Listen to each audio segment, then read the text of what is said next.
No entanto, mesmo antes da Europa se deparar com esta sociedade obscurecida pelo terror religioso, alguns indivíduos já demonstravam descontentamento com os argumentos eruditos baseados apenas na autoridade.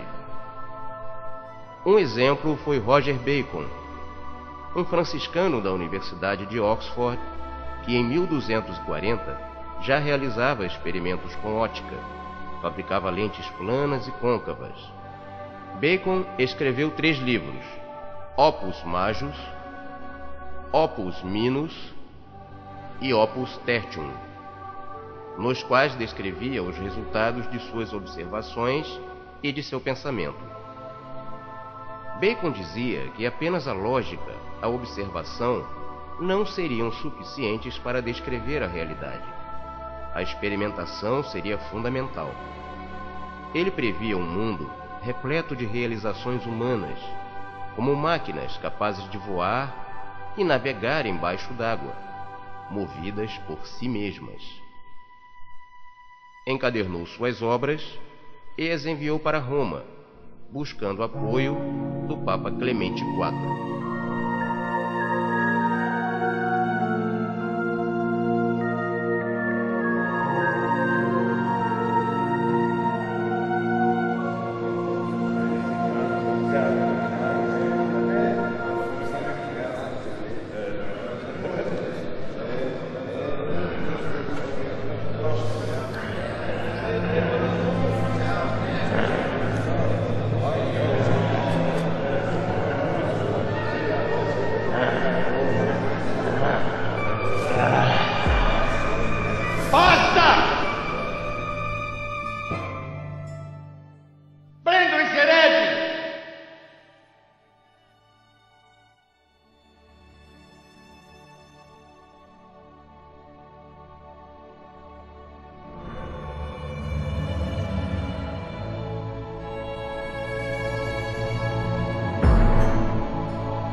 Não é possível aceitar os argumentos destes eruditos que fundamentam suas opiniões simplesmente na sua autoridade administrativa, que se baseiam nos costumes estabelecidos há muitos anos atrás. O que estes senhores fazem na realidade é esconder sua ignorância em discursos pomposos.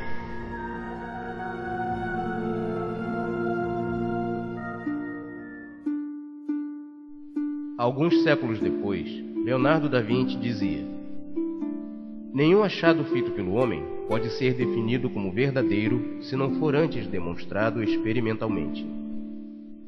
Ao estudar fenômenos da natureza, precisamos experimentar em diversas condições e circunstâncias até que possamos alcançar uma regra geral que se aplique a todas as experiências. E para que propósito servem estas regras? Elas evitam que enganemos a nós mesmos ou enganemos a outros, com promessas de resultados que não serão alcançados. A primeira academia conhecida foi criada em Nápoles, na Itália, entre 1560 e 1565, pelo experimentalista Battista della Porta. A Academia Secretorum Naturae congregava pessoas interessadas no experimentalismo, em contraposição à explicação puramente religiosa. Eles cultivavam a crença de que havia fenômenos naturais que poderiam ser observados, experimentados e testados, que não estavam vinculados ao conceito do divino. Alguns anos depois, a academia foi fechada pela Inquisição, sob a alegação de que os acadêmicos lidavam com bruxaria. Em Florença, o filho único de nobres muito abastados, Federico Cesi, a contragosto da família, ficou fascinado com a ideia dos experimentalistas. Associou-se a Galileu Galilei e juntos criaram a Academia dei Lincei. Os objetivos da academia ficaram registrados no documento de sua fundação: a liberdade do intelecto, o amor pela verdade, a confissão da ignorância, a realidade e não a dialética como a verdadeira fonte do conhecimento humano, a matemática e a experimentação como os únicos preceitos necessários para conhecer-se qualquer coisa no mundo. Após a morte de Frederico, a academia foi fechada pela Igreja e só foi reinaugurada séculos depois. Galileu conduziu seus experimentos de astronomia e de física até ser acusado de heresia pela Igreja e condenado à prisão domiciliar perpétua. Uma de suas heresias foi dizer que a Terra girava em torno do Sol. Essa nova forma de pensar tornou-se irreversível e consolidou-se com Francis Bacon, com o Novum Organum, e René Descartes, com o discurso sobre o método, segundo o qual a observação deve ser substanciada pela demonstração experimental, tal qual a matemática. Não confiar apenas na lógica, mas também testar a ideia e demonstrá-la. Somente assim uma ideia poderia ser validada. Essa nova forma de pensar acredita a razão, a capacidade de explicar racionalmente os fenômenos naturais e sociais. A razão humana seria a luz, capaz de esclarecer. Uma de suas principais características era a rejeição à injustiça e à intolerância religiosa. A Inglaterra anglicana não estava sob a influência direta de Roma.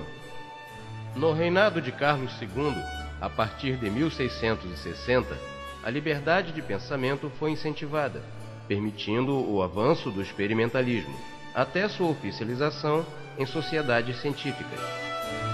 A primeira academia a receber o reconhecimento e financiamento oficial do Estado foi a Royal Society, em Londres. Diferente da experiência das academias italianas, que foram perseguidas e fechadas pela intolerância religiosa, a Royal Society foi o primeiro lugar onde esses novos pensadores podiam se reunir e discutir suas ideias, com liberdade e ainda contando com o apoio financeiro do rei. A Royal Society criou a primeira revista científica regularmente publicada, cujos trabalhos eram previamente avaliados pelos demais membros da academia. Costuma-se pensar que um método científico foi resultado de um conjunto de homens educados, ilustrados, que sentaram-se, pensaram e chegaram à conclusão que tinha que ser a demonstração, etc. e tal. No meu entender, foi algo muito mais profundo. Foi uma revolta social, está mais para as ciências sociais que para as ciências exatas. Era uma revolta, indignação contra o absolutismo total do dogma imposto pela religião. Não podia mais se pensar nada a não ser aquilo que a igreja decidia. Nada podia ser fora disso, e a igreja definiu o dogma como uma questão inquestionável. Ora, como podia ser uma coisa dessa seita, que uma pessoa chegasse para outra e dizia, você é bruxa. Ah, você é uma bruxa, um bruxo. Tem que demonstrar que é bruxo. Esse cara vai ser forcado, vai ser torturado, vai ser queimado. Como é que você vai demonstrar que o sujeito é bruxo? Tem que ser queimado da fogueira, mas dá uma razão, porque a lógica disso. Não havia lógica para isso. Então surgiu a noção importante da demonstração, que foi a grande adição em relação aos filósofos gregos. Sim, houve uma volta ao pensar filosófico dos gregos, observação e lógica sem passar pelo divino. Mas houve essa grande adição, que era a necessidade de demonstrar tal qual na matemática.